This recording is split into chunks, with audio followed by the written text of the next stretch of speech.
With that, I'd like to introduce Keith Berriman. He's a professional engineer in CMRP. He is Director of Engineering and Reliability for Agrium's Wholesale Division.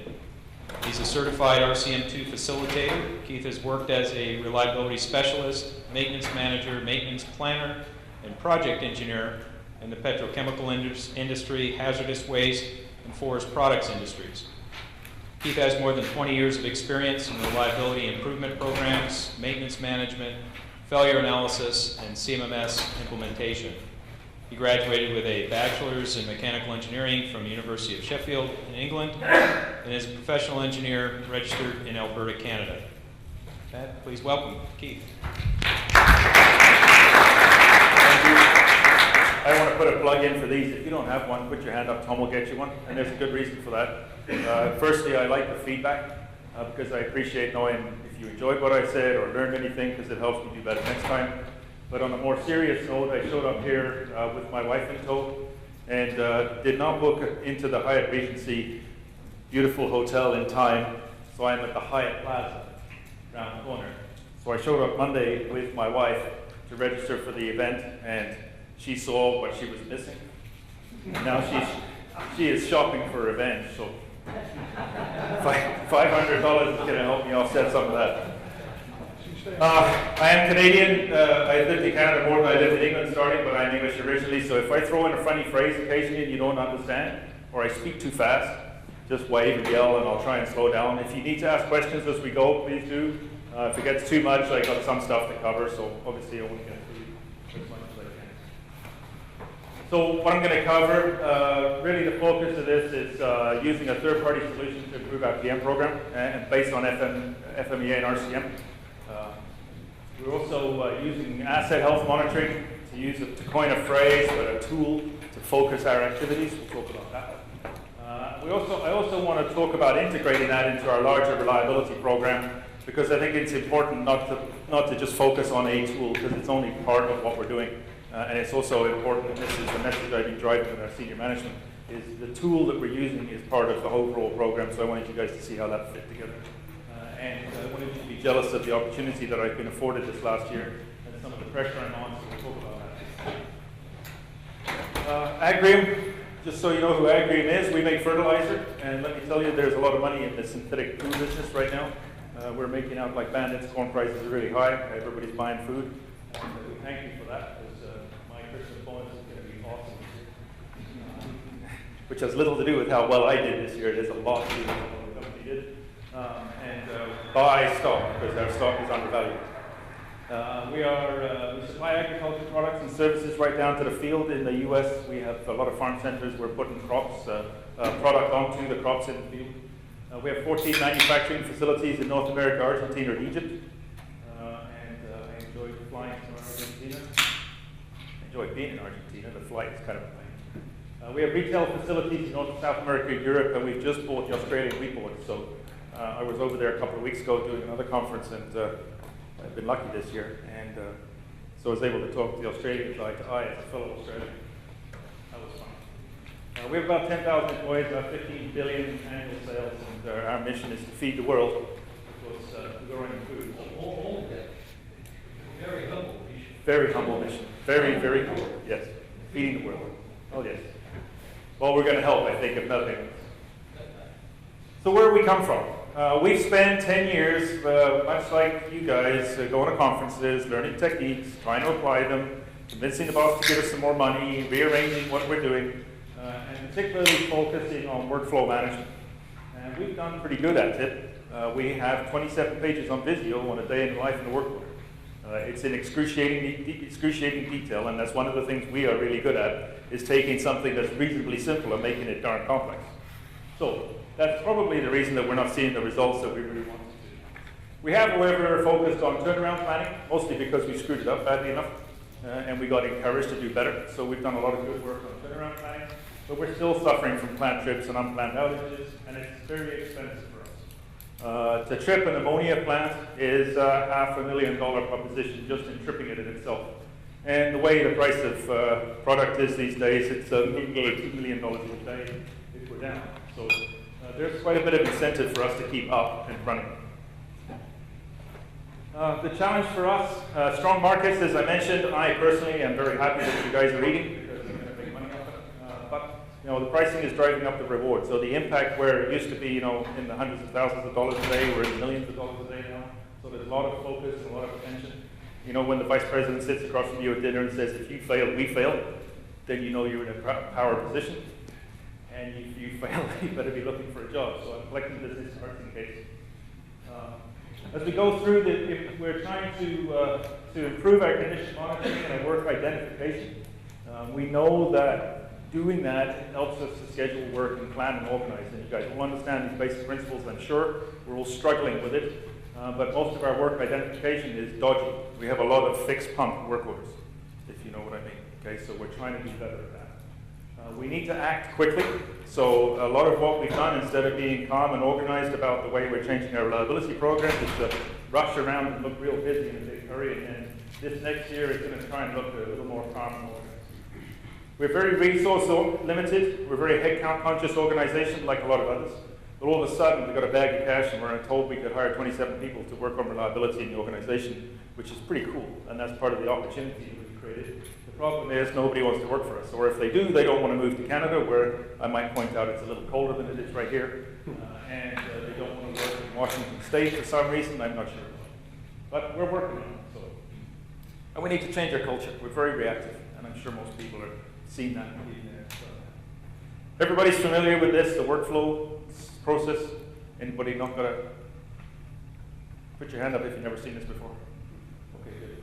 So we'll skip on to the next one, which is hard to read, and we'll talk about that a little bit. We modified the workflow process a bit just to draw pictures for people and start a fight. And this is in the handout, so it's easier to read in the handout. But the work identification part is what we're talking about with what we're trying to do with RCM and generate the identification of work so that we can plan and we can schedule and we can get that work into the weekly schedule with all of the inputs we've got, communicate the schedule, which is a new and exciting thing for us.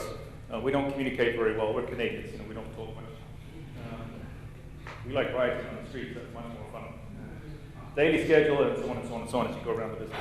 And of course, it's a big loop. But the front end is really what we're focused on in this. RCM, anybody heard of RCM? Okay, everybody familiar with the 7 steps in RCM? Okay, first part of the step is I'm an engineer and I have a problem. Okay? Everybody's got that part. So, we asked the 7 questions. What is the function? And this has been an interesting discussion. And I don't know how many of you guys have got into RCM, but the interesting discussion is what is the function and how does the function fail? Because explaining that to people is an interesting one. The pump is still turning. How come it's failed? Well, it's not producing the 100 gallons a minute you wanted, but it's still turning. Yeah, but it's not. Okay, well, then we'll go around the corner. There's a couple of comments and discussions that you can have in the back 40 if necessary, some of those things. But this is a really difficult concept for some folks to grab, even at our most senior management level.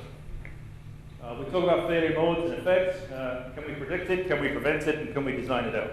And we go through that process in a rigorous and organized fashion. And the idea is that you do RCM on your big critical systems because it is a big, cumbersome process. And we have been big and cumbersome with it, and it takes a lot of resources, a lot of effort, a lot of stress. I did 2 back-to-back once over a 4-week period, and it darn near killed me, just as a facilitator. So it's a very difficult thing to do, and we found it difficult to get done and implemented and finished. Of course, the other tool is the FMEA, which is the shorter version. The output you get from this, predicted tasks for vibrational analysis, ultrasound, and so forth.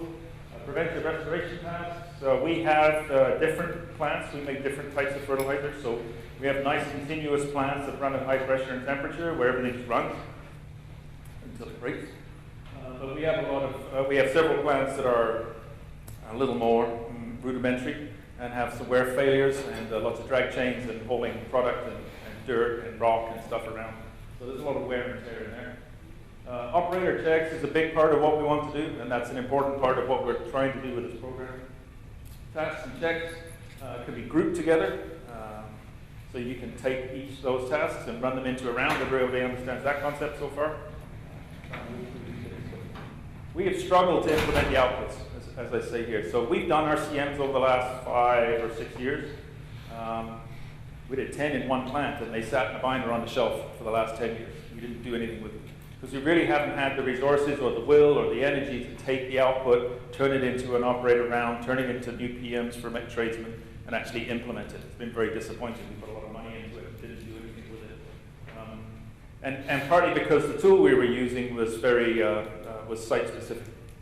We didn't have a network version. Obviously, analysis sessions require a lot of facilitation. Subject matter experts. Our subject matter experts are all retiring.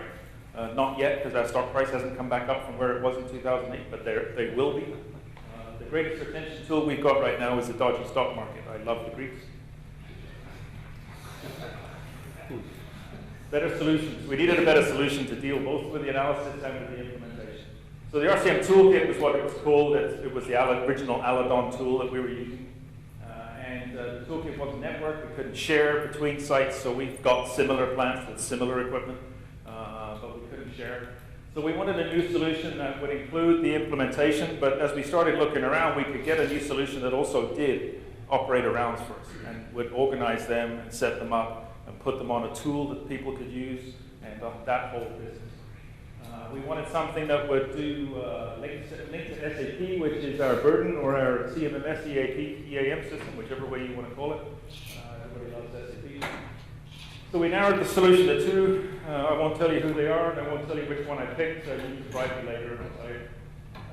And that's because that's not the point of the conversation. We looked at installation issues, integration touch points, functionality, liking, how much beer the guys bought us. Bill's sitting in the back there, he didn't buy any beer, which is very disappointing. But solutions can be integrated, so we integrated a new solution into the new reliability direction and try to bring everything together as we move forward. What the solution has provided for us then is having this tool that is consistent, that we can use, we can do RCM and everything in it, is we have been able to finally standardize some issues that have been long standing with us. Our organization has grown through acquisition, and we have plants from different heritage. And by that, I mean we have some Technico plants, we have some SO plants, we have some couple of other guys, Unical, a couple of others. And they all have different histories, different setups, different backgrounds, and they've all done things differently. And we've talked about standardizing for a long time. There's a lot of seats up the front, guys, and you look pretty good looking, so you might as well come sit up the front here where I can see. So we wanted to standardize, and this allowed us to do that. So one of the things that we've done is to actually create a functional hierarchy standard and do a final review. So this is how bad our functional hierarchy was. The two biggest plants we've got was they would have plant, unit, so plant nitrogen plant, urea plant, and then all of the instrumentation was under one group. All of the safety valves were under one group, and all of the piping was under one group, and so on and so on. And they worked really good for the instrument techs because they knew they had to go one spot to find everything, but for everybody else it really sucked. So we've changed that. We've got a standard in place, and they've actually done a review, and it looks better. It's not perfect, but it's better. We've agreed on a common criticality matrix, which, let me tell you, working with process engineers is almost a miracle. I was nearly ready to phone the Pope and ask him to bless it because it's really, really tough for that to do. One group had taken the criticality matrix and spread it across a 6-foot Excel spreadsheet. It's ridiculous. So we've got it down to a very small matrix. We all agreed we liked it, and then everybody else bitched at us afterwards. But hey, I don't care. We got agreement on the way we go. But we've been able to go back and look at our criticality that we have done in the past, and it has matched with this. So we like it. It seems to work. We're also now able to share analysis. So we've taken all of our old stuff and put it in, and we suddenly realized that, hey, he's got a bucket elevator, he's got a bucket elevator, and he's got a bucket elevator, and we can all take his analysis and apply it in 2 other spots. And that is our tactic going forward. If we're going to analyze all of our equipment, and some of our plants, we've got 4,000 pieces of critical equipment, what with all the instrumentation we have, that's going to take forever. But we have several hundred temperature transmitters and several hundred pressure transmitters, and we can take one and template that and copy it across the rest of the organization. So that's going right now. There is a cloud library available to us, the newest thing, cloud, everybody's in the cloud. My iPod's in the cloud. I have no idea what it's doing, but it's there. The only reason I don't know is because I haven't asked the kids yet. We've got a network solution, helps us monitor progress. I can actually look at what people are doing in different parts of the organization now. One of the cool things we did was we got the solution provider to package the output for us from one RCM or FMEA analysis into one bundle so that we can send that through our management of change process. And I don't know if all you guys are burdened by management of change, but we have a pretty rigorous management of change in our business because otherwise things go bang in the middle of the night or we kill the cows in the neighboring field, all those unpleasant things. And it requires a lot of signatures. So we can now, instead of having to do management of change for 60 different things coming out of the back of an RCM, we can do once, and we'll package it up and it'll run it through our management of change. We ourselves built a tool using WebDimpro, which is a web tool for SAP PM review. So it's a one-pager for guys to go in, and I don't know how familiar you guys are with SAP, but changing PMs is a pain, especially all of our old legacy PMs, which are not single-cycle nice ones. So we've got this tool we can use that we built for ourselves. Guys can go in and make changes to SAP PMs. And then finally, we built ourselves a work order closeout tool for our tradesmen to use. So again, we've struggled over the years with gathering good data from tradesmen. And SAP is particularly cumbersome in this regard because when you go to close a work order, you have to create a notification. When you go to the notification to put in codes, you have to say, I worked on a motor, and it says, okay, I'll give you all the failure modes for pumps, motors, conveyors, everything. Everything you've got in the code library gives you, everything it's got in there for millwrights, electricians, and so forth. So our one pager says, I'm a millwright, so it gives you millwright type stuff. I'm working on a pump, it gives you pump type stuff, and it really simplified it for us. The output then for us, and no reliability type presentations clear without the PF curve. Anybody understand what a PF curve is? Anybody never seen a PF curve before? Don't be shy, put your hand up, because I'll take longer to talk about it if you haven't seen it. Okay, that's your fault if I go too fast. This is the PF curve. Up here is equipment condition, and along the bottom is time. I'm going to explain it anyway, because you're going to suffer, so you might as well put your hand up and say you don't like it. Here's the starting point in our equipment condition. Wow, that's bright.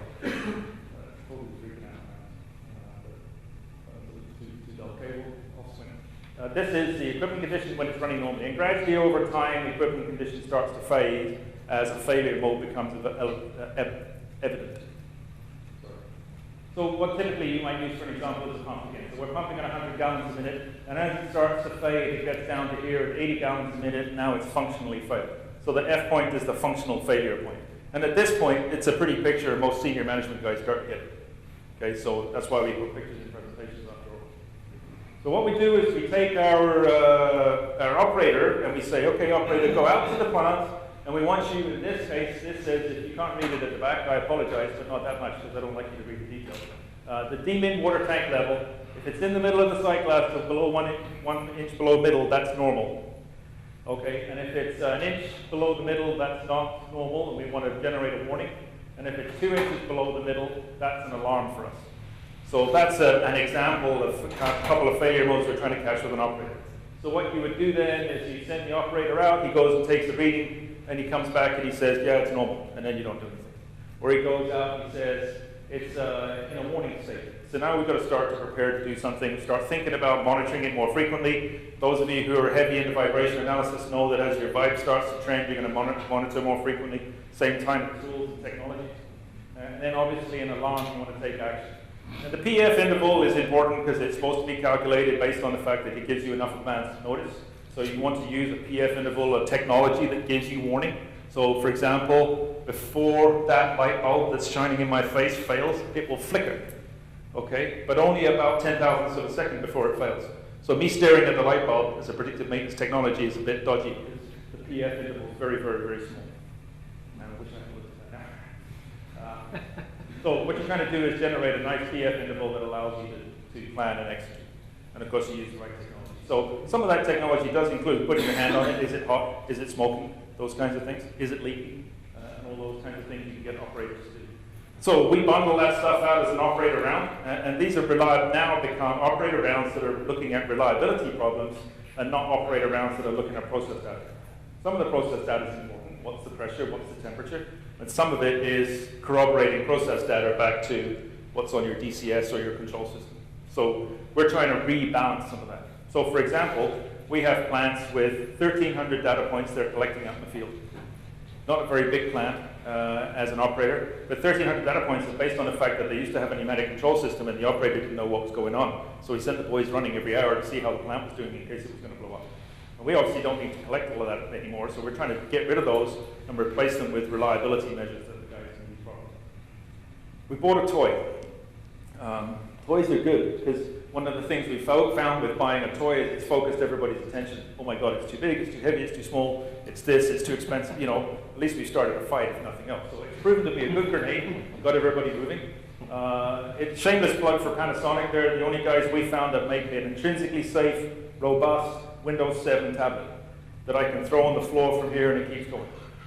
Okay, I'm sure everybody else who's in the business is trying to make one right now, but we couldn't find one. Slightly older than we were looking for. The screen's not as good as my iPad, but hey, it works for us. Comes with a barcode scanner, comes with a flashlight, comes with a camera. You can take pictures and so forth. What we've done then is we built a very simplified check sheet that comes up for the operators that, and I don't have a screenshot for you, I'm sorry. Didn't get to include it because I couldn't pull it off there because it wasn't working very well. Did you get that, Bill? Okay, good. There's always one shot in the presentation. That was it. But it's a very simplified. Operator goes out, scans his barcode on his ID badge, scans the barcode for the start of the round that he's doing, and starts to walk around. Now, some of the plants have put barcodes on every piece of equipment, so you can bounce around, because operators are kind of unpredictable, and they like to go different places, and so you can pick things up as you go. It'll do software tracks activity and compliance. That's proving to be really interesting because I can look at the plant that says, yeah, we're busy using it in our underground mine, for example. It says, yep, we're using the tool, and the boys are using it underground. And I can look at the data and say, you didn't touch it last week. Yeah, you know, well, we get into some good stories. So it's great for directors. We get to phone up and ask difficult questions. Awesome. So they're trying to take it away from me at the moment, but it's not working because somebody else is looking at it for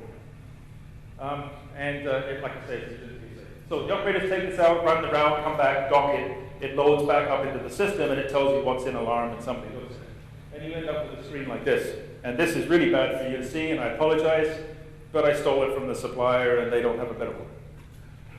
Oh, is that two? Okay. Here's the screen. This is a hierarchy of structured equipment, and you'll notice that all kinds of things are flashing right down to the bottom piece of equipment, which is where the alarm is. So if you come in the morning as a reliability engineer or a process engineer, these are alarms that we're looking at that are only going to give us, you know, something we need to do next week or in a couple of 3 weeks. We're not measuring stuff in the field with our operators that is today. That's why we have a control system. So if it's something you need to act on now, your control system is giving you a nice flashy alarm in the control room. Okay, so this stuff is meant to be what we would call a P2, P3 type work order, not an E or a P1 that you've got to deal with right away. So your guy can come in on a Monday morning. He doesn't have to be looking at it on the weekend, although some American guys will, because they're a lot keener than Canadians. They'll be looking at it and saying, hey, there's a problem here. You've got some choices you can make within the software. You can ignore it because you know it's not real. You can send the guy back out to read it again because you want to monitor it more actively. Or you can turn it into a notification in SAP. And ours, we have, of course, because we like making things more complicated, we've built a notification system of our own that is a front end to SAP, a web-based system, and it'll just churn away and do its thing. One of the neat things is that we've got it so that this will track that notification into a work order in SAP, and when the work order closes, it will close the notification that is generated within this tool. So that if you come back the next day with another reading that's in alarm, it won't trigger another notification. So you're not generating notifications every day, but if you come back when the work order is closed and it triggers another notification, it will re-alarm so that you know that whatever the maintenance guys did, it didn't work and it didn't fix it. Everybody with me so far? Okay. This also then is the tool that we use for doing RCMs and all the other stuff, and it's cool and pretty and whatever. And if you want to see a demo, then I'll let you know who it is afterwards. And one of the things that we're going to do in the future with it then, so that is happening. We've done that at our big sites, and that's rolling out right now. And it's proving to be kind of fun. We're having fun with it because we're using it for things like loop routes, which we hadn't planned to already. But it's getting used in our potash facility. There's not a lot of structure to what they've been doing over the years, and they're losing a lot of money, and we make a lot of money on that product. So they're doing loop routes on it. They're also looking at, we have underground miners, they're multi-million-dollar pieces of equipment, and you need to set them up right every time you start a new mining pass underground to dig more dirt out, more salt out. So they're going to use the tool to develop a checklist for miner setup, so that you can download that, take it, use the tool to do it, and drive some more consistency that way. And it certainly has got people focused on reliability, if nothing else. We're talking about it, we're dealing with it. So, one of the things we like about this tool, and there are some, despite what I say about it, is that we can pull indicators from other solutions. So we can link it to RDM, where it's a vibration tool. We could, if we wanted to, link it to the oil analysis, but we're probably not going to, we decided in the end. We can also link it to Process Historian, so you can pull some of these other data, take the data from a handheld route, and combine them together. So you can do if A and B and C, then we're in a lot of trouble. Whereas A or B or C might not cause you to be worried on their own. So an increase in temperature and a decrease in vibration, or something that you can pick off the DCS will save you having to go walk and do some other stuff. So we have some old, for example, we have some old boiler feed water pumps that are turbine driven, and the steam system only has one pressure transmitter on it downstream of the turbine, and not very little instrumentation anywhere else. So we can tie that output from the DCS into some handheld temperature readings or something else, and use those to combine to give us an alarm that we're going to deal with as an indicator of impending failure.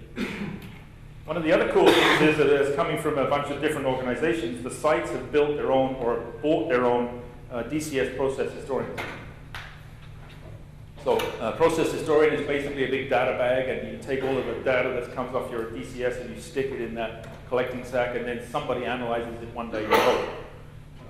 We have had different historians at all of our sites, and because of the link with our software, we have standardized on the one historian, and that's been a big step forward for us. We're developing maintenance round, and we're going to do other stuff with it too. Because it's a Windows-based tablet, you can put whatever you want on it. Video games, dirty movies, comics, whatever you need. We're trying to keep the dirty movies off it, it's okay, because we're smarter than that. But yeah, you never know, operators are clever. Pressure vessel inspection route data is one of the things we're looking at. There's a lot of data going up and down the side of a pressure vessel that you're doing UT thickness testing with. If you can put it in here into the spreadsheet right away, it saves a lot of duplication paper. So how does this fit into the overall program? Once again, there are two things in any reliability presentation I do. One is a PF curve, and the other one is this. And anybody that's been through Covey training for time management should recognize this, and I apologize to Dr. Covey because I've completely ruined this illustration for quadrant one and so forth. But I turned it into a maintenance one, and this again is another tool for explaining to suffering plant managers and others that don't get maintenance and strategies what we're trying to do. So on the side here, we've got important and not important, and here we've got urgent and not urgent. So things in quadrant one, and Dr. Covey says you shouldn't be dealing with quadrant one emergency type things. So that's fires and floods and people rushing in your office and boss, I've done lost both my tools. Those kinds of things. You can laugh. You can laugh. I was in a board plant in Carolina. It's a really bad Carolina accent. I was in a board plant in Carolina when I was a maintenance guy, and I'm sitting with the maintenance manager there, and one of his guys come in and said, "Boss, somebody stole half my tools." And he goes, "What all did you lose? Did you lose your..." I can't do it. Not without keeping a straight face. What did you lose? Your ball peen hammer or your channel lock pliers? So, quadrant one is the emergency, unplanned maintenance, reactive maintenance, and breakdowns. This is the goal of what we're trying to do, is to minimize this quadrant. And we're going to do that by spending more time in quadrant two, doing planned, predictive, preventive, proactive maintenance. And the way we spend more time doing this is we spend less time doing the wrong work, rework, and the wrong PMs. And that's the focus of our program. So it's kind of a cool illustration. Most guys get it. If you need me to explain this afterwards, because I know. Overall Reliability Improvement Program. We unfortunately chose Reliability Improvement Program as our title, and then realized that RIP wasn't the best acronym we could have used, and we're an acronym-based organization, so WTF, that's all I can say. What we've done is that we've restructured our organization. We realized that our reliability resources, such as they were working for maintenance, and as such, they would spend all of their time on day-to-day maintenance work. And we said, this is nuts, we've got to stop this. So we took the reliability guys and created more positions and moved them into a group outside of maintenance that it sits between maintenance and operations. This group now reports directly to the plant manager at all of our sites except for one. Can't win all my battles, but I'm working on it. And so that has provided a couple of things for us. The reliability group is now mostly working on tomorrow issues and not today issues. And I use the word mostly for reasons that you guys understand, I'm sure. Because everything goes wrong, we'll get dragged into fires, doesn't always work the way you plan. The other thing is that now the reliability guy reports to the plant manager. So now you've got a process engineer, and I'm sorry if some of you are process engineers, but a process engineer who doesn't typically have a good maintenance background now starts to get a direct relationship with somebody talking about tomorrow reliability stuff and not why is my plant not running stuff.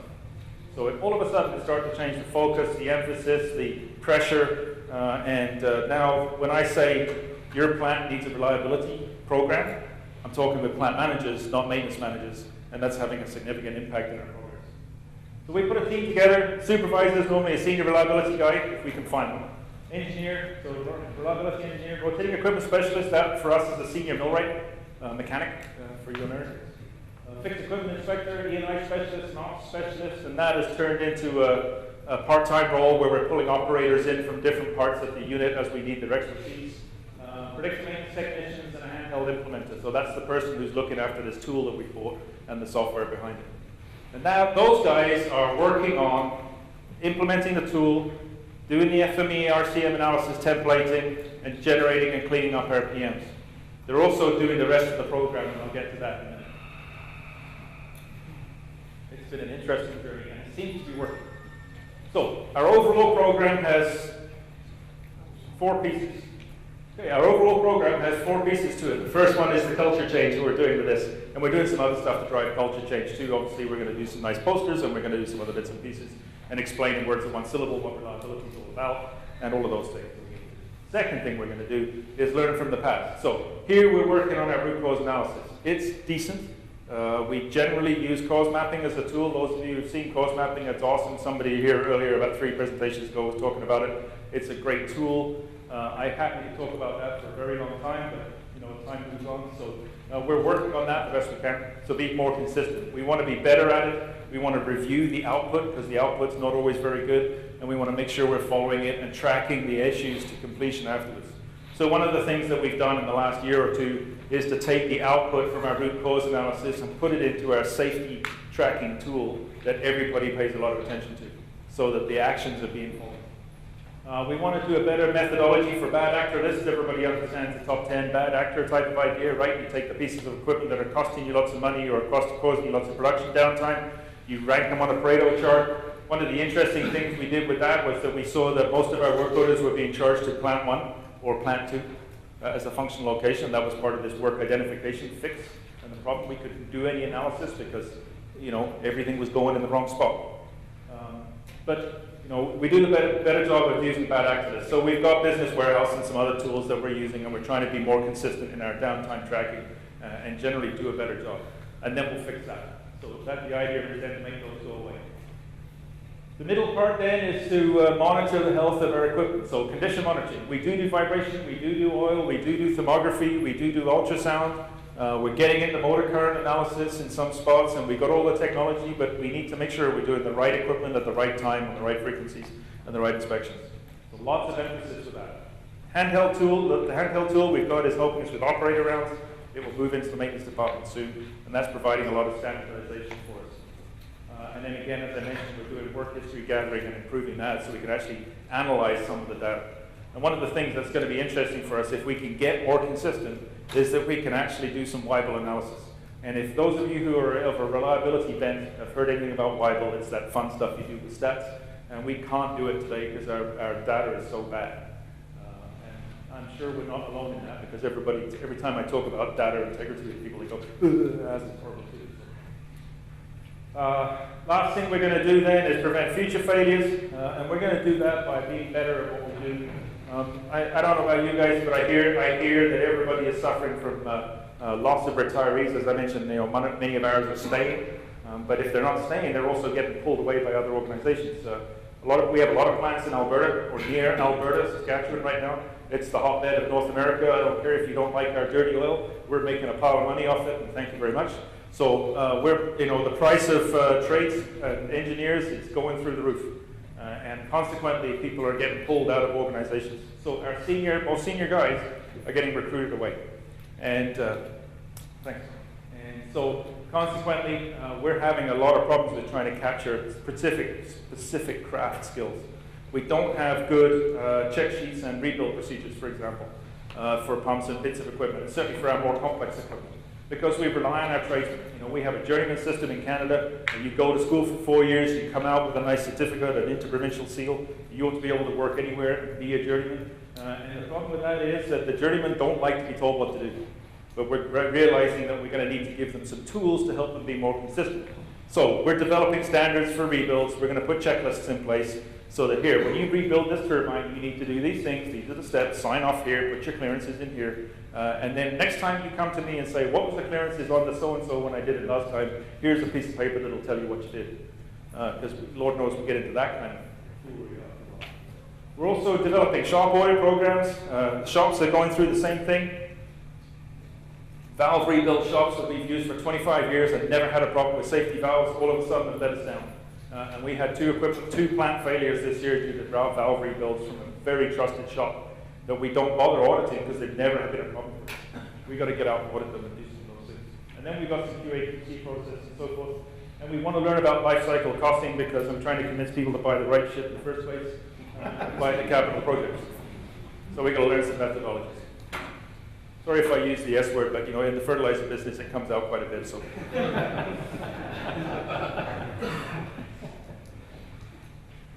Timing is everything. This is the part where I want you to be insanely jealous. Okay, 2009 we hired a new operations vice president.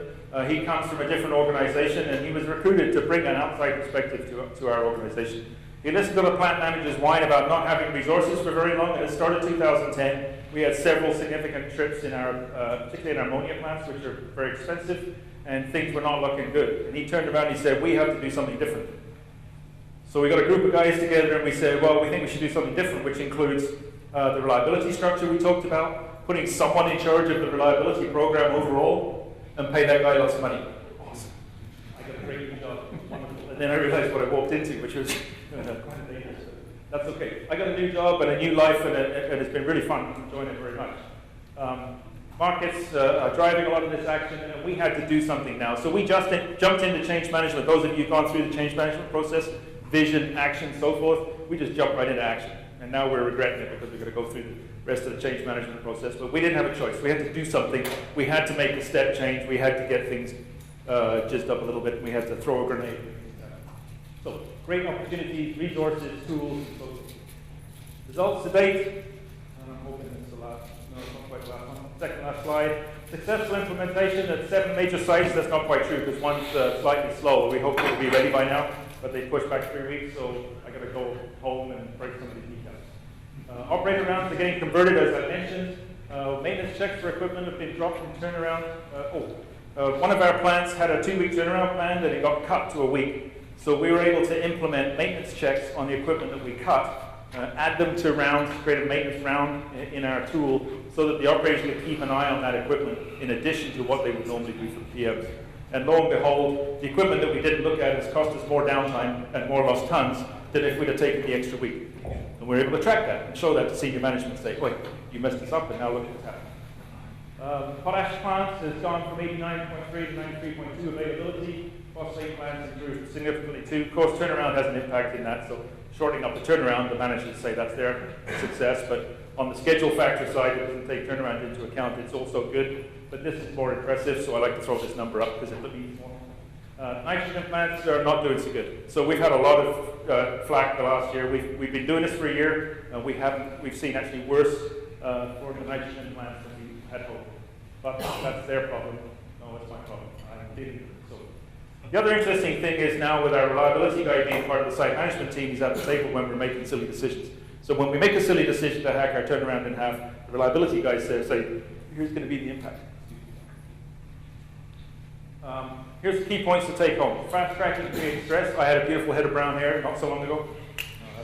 It's my kids that quote that. Lack of resources have really slowed us down. So hiring has been a big problem for us and getting the resources in place to go. We wanted to start June. We thought we had January to June to hire, and that didn't work. Change management tools, you need to use those. We've learned that mistake again.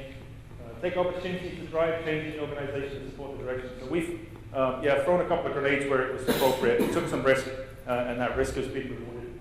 Getting senior management buy-in has been important, but we've lost the VP now, so convincing the new VP to keep going is interesting, and keep moving forward. One of my favorite shows, here's the closing thought for you, one of my favorite shows on TV is The Dog Whisperer. Everybody watch The Dog Whisperer? Greatest management show on TV. It talks about how to relate with your staff and so forth. And one of the key things with problem dogs is to keep moving forward as you're walking with them, because that keeps them engaged in what's coming on.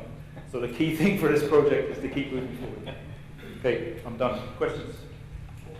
Sorry to rush. There's lots of time. Lots to get into 45 minutes. Okay, questions?